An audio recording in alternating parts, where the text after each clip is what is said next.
вважав своєю зброєю європейську інтеграцію та тяжко боровся, відстоюючи свій вибір. And having signed the association agreement, Ukraine also obtained new and inspiring opportunities for development, but also acquired new commitments and obligations.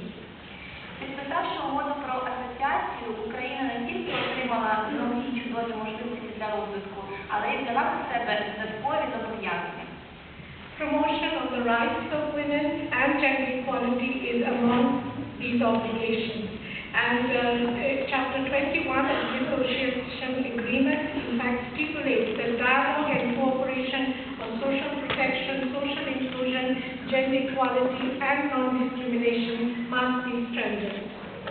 Підписавши угоду про асоціацію, Україна просування прав жінок та гендерної рівності є серед тих зобов'язань, які взяла Україна, підписавши угоду про асоціацію.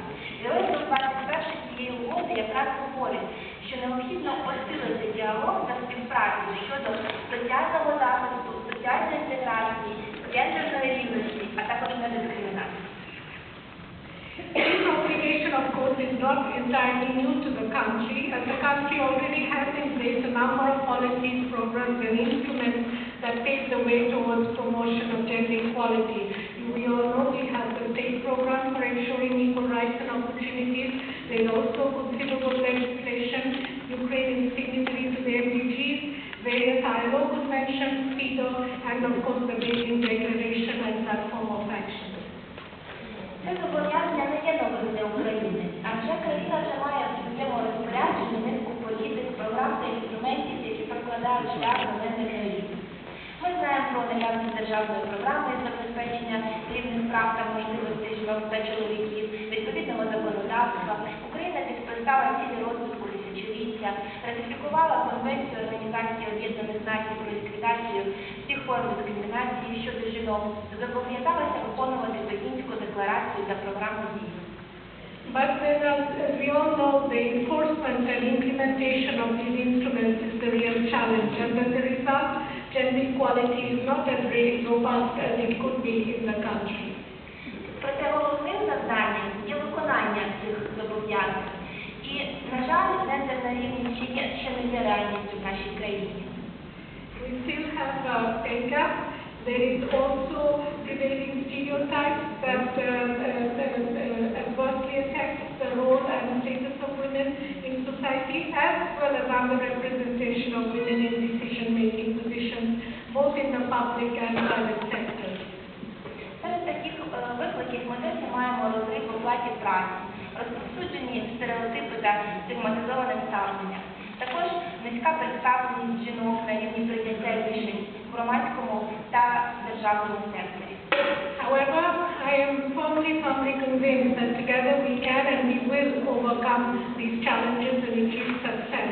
And I say that because this was a very challenging year for Ukraine, a time when the country is presenting itself.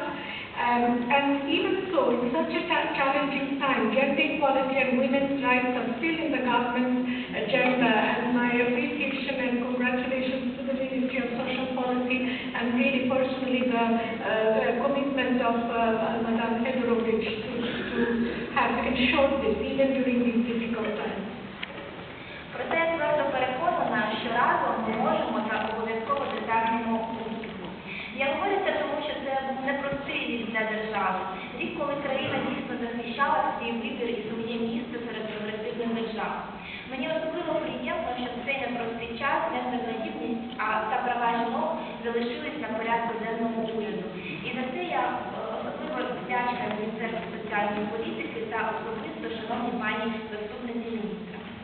And just one achievement is that despite all the difficulties, the Ukrainian government and Ministry of Social Policy upheld its obligation to submit the 8th periodic CEDAW report to the CEDAW committee, which is clearly an achievement.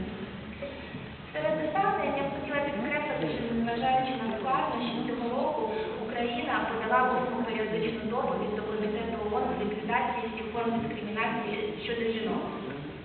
So in conclusion, I know we had 3 days of intensive discussion and debate. I hope this will be exciting also an opportunity to shape the gender agenda of And just on my part, United Nations population part, and indeed, right now I'm also speaking on behalf of the UN system in Ukraine, and the UN system stands ready to support the rights of women and gender equality to live free of violence, coercion, discrimination, and we stand ready to cooperate with government as well as civil society and NGOs towards this very noble and important